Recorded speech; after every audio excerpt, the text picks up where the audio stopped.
Au début du film, nous observons une femme qui descend d'un wagon de métro. Au même moment, la jeune Frances, qui travaille comme serveuse dans un restaurant, descend dans le métro et commence à lire un livre.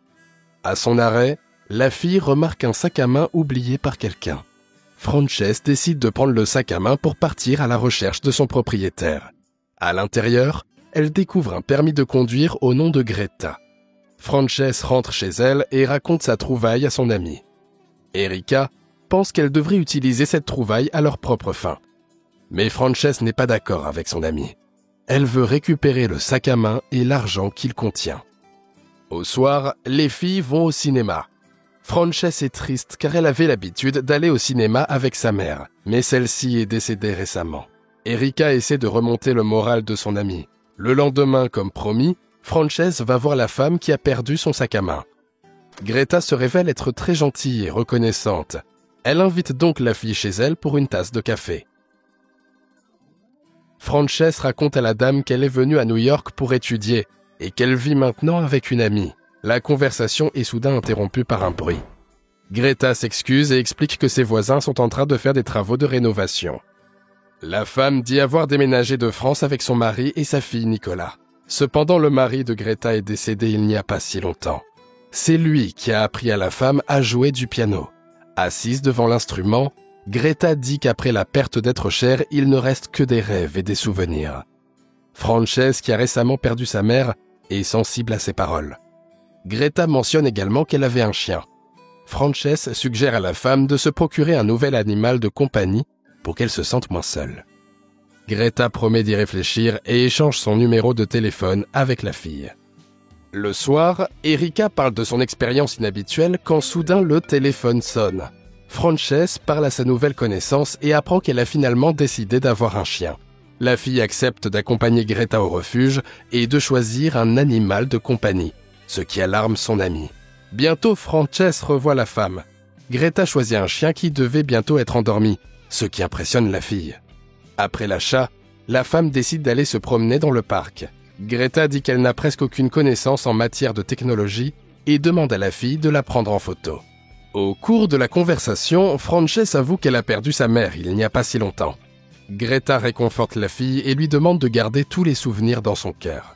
À la maison, la femme s'installe devant son ordinateur portable et regarde les photos de Frances sur les réseaux sociaux. Greta continue de voir la fille et leur communication se transforme en amitié. Au cours d'une de leurs promenades, la femme discute au téléphone avec Nicole. Greta raconte à sa jeune amie que sa fille étudie au Conservatoire de Paris. Bientôt, Erika invite la fille à une soirée. Frances refuse car elle a déjà accepté de dîner avec Greta. Son amie la critique car elle pense qu'elle a trouvé en Greta une deuxième mère, alors qu'elle ne la connaît pas du tout. Frances s'offusque de ses paroles et part dîner. La fille cuisine avec Greta au son de la musique française et passe une soirée agréable. Frances décide d'ouvrir l'un des placards pour trouver des bougies. La fille découvre soudain de nombreux sacs à main semblables à celui qu'elle a trouvé dans le métro. Ils sont également étiquetés d'autocollants avec les numéros de téléphone des filles qui ont rendu les objets manquants à Greta. Frances est horrifiée. Elle s'enfuit du dîner et en parle à son amie. Erika trouve elle aussi le comportement de Greta plutôt effrayant. Le lendemain, Frances se rend au travail en voiture lorsqu'elle reçoit un appel téléphonique d'une femme. Au travail, la fille constate que Greta lui a laissé de nombreux messages. La femme se présente même sur le lieu de travail de Frances. La fille dit à Greta qu'elle a trouvé ses sacs à main et devine qu'elle les répand volontairement dans toute la ville. Frances décide de mettre fin à leur amitié et demande à la femme de ne plus lui écrire ni l'appeler. Greta n'abandonne pas. Elle envoie des messages vocaux à la fille et lui envoie même des fleurs à domicile. Alors qu'elle travaille, Frances remarque une femme qui se tient silencieusement de l'autre côté de la rue. La fille appelle la police, mais cette démarche s'avère vaine. L'officier explique que Greta a tout à fait le droit de se tenir dans la rue et de regarder qui elle veut. L'homme conseille à Frances d'ignorer ses provocations. Greta suit la fille dans le métro et même devant son appartement. La femme propose de simplement parler et de recommencer à zéro. Lorsque la fille refuse, Greta lui crache directement du chewing-gum et s'en va. Frances est bouleversée, car elle continue de s'inquiéter pour le chien que la femme a recueilli au refuge. La fille décide de se faufiler jusqu'à la maison de Greta et voit la femme promener son animal de compagnie. Frances n'en est pas pour autant rassurée, et elle décide de contacter Nicole, la fille de la femme. La fille rentre chez elle un soir, regardant craintivement à chaque coin de rue. Erika appelle Frances au bar, mais cette dernière refuse. Bientôt, un coup de téléphone retentit dans la maison. Frances parle à son père qui lui propose d'aller quelque part ensemble. Bientôt, la fille commence à recevoir des photos de Greta. Il s'avère que la femme surveille secrètement Erika. L'ami de Frances tente d'échapper à la poursuite, mais en vain. La fille récupère Erika dans un taxi et la calme. L'ami pense que Greta devrait à nouveau faire l'objet d'une plainte auprès de la police. Bientôt, Frances reçoit un appel d'une fille qui veut parler de Nicole. Au café, elle se présente comme Alexis et dit qu'elles vont avoir une conversation difficile. Alexis l'informe que Nicole n'est pas en vie. La fille s'est suicidée il y a 4 ans à cause de la tyrannie de Greta.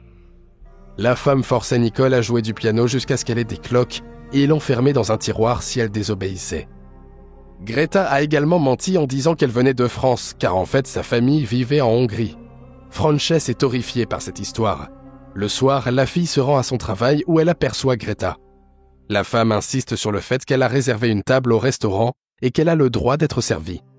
Cependant, Greta perd rapidement son sang-froid et s'en prend à la fille. L'ambulance emmène la femme à l'hôpital, mais quelques jours plus tard, Frances apprend qu'elle a déjà été libérée, inscrivant tout comme une dépression nerveuse normale. Le père de la fille apprend par Erika ce qui s'est passé. Frances dit à son ami que le père est très inquiet. Chris veut même emmener la fille quelque temps pour que Greta puisse se calmer et l'oublier. Erika propose également à la fille de partir en voyage ensemble. Frances hésite, car Greta continuera à les chercher à leur retour. Erika propose à la fille de rendre visite à Greta et de tromper la dame en lui disant qu'elles doivent réfléchir à tout et ne pas se voir pendant un certain temps. Frances doit prétendre que le problème vient d'elle.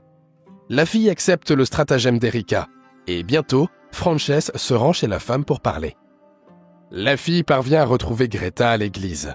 Frances lui parle et lui promet qu'après son départ et sa réflexion, elles se retrouveront. À la maison, Greta décide d'empoisonner le chien. Elle a deviné que la fille lui a menti. Frances, quant à elle, continue à vivre comme si rien ne s'était passé. Un jour, la fille rentre à la maison et décide de prendre un café. Mais elle se sent soudain mal et se rend compte que quelqu'un s'est introduit dans l'appartement.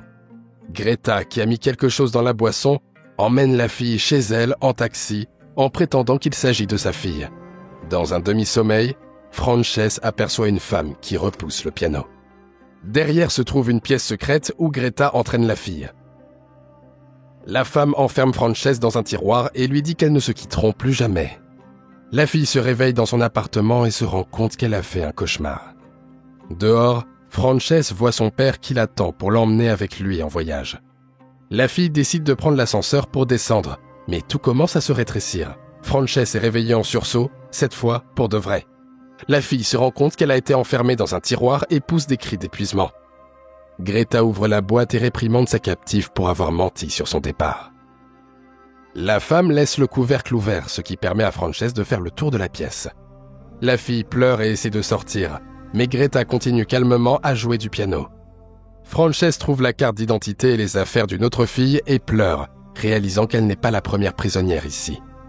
Greta, de son côté, envoie un message à Erika depuis le téléphone de la fille ainsi qu'à son père. Tous deux pensent que Frances est avec quelqu'un. Chris est sûr que la fille est avec son ami, et Erika est sûre qu'elle est avec son père. Pendant ce temps, Greta donne des leçons de piano à la fille, se montrant un professeur plutôt sévère. Chris rend visite à l'appartement d'Erika et il devine que Frances a disparu. L'homme décide d'aller voir la police pour en savoir plus sur Greta. La femme, elle, continue d'interagir avec Frances comme si elle était sa fille. Un jour, alors qu'elle cuisine, la fille utilise un moule à biscuits pour couper le petit doigt de Greta et la frappe avec un rouleau à pâtisserie. Frances tente de s'échapper par le sous-sol et y découvre la précédente victime de la femme. Greta reprend conscience et calme à nouveau la fille. La femme met Frances dans la salle de bain et enfile elle-même un gant pour cacher la mutilation. Greta reçoit bientôt la visite d'un policier engagé par Chris. Pour étouffer le bruit de Frances, la femme met de la musique. Mais le policier devine toujours l'existence de la porte secrète. Greta lui injecte un sédatif, puis lui ôte la vie. La femme emmène le corps de l'homme au sous-sol et dit à Frances que ses tentatives pour échapper à sa solitude en dépliant des sacs à main ont finalement réussi.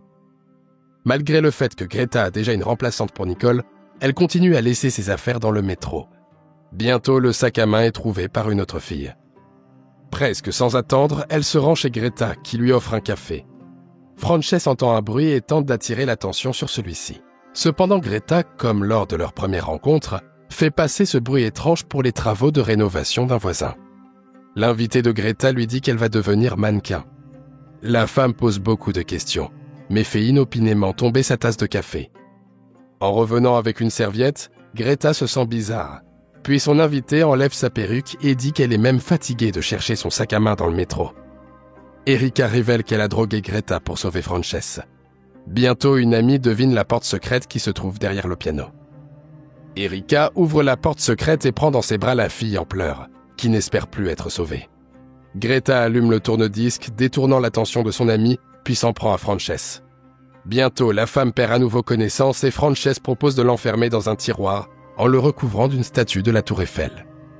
Les filles quittent l'appartement de Greta sans voir que la femme essaie en vain de sortir de la boîte. C'est la fin du film. Merci à tous d'avoir regardé ce film jusqu'au bout. Donne un like à cette vidéo et écris dans les commentaires ce que tu penses de ce film. Et à bientôt dans de nouvelles vidéos.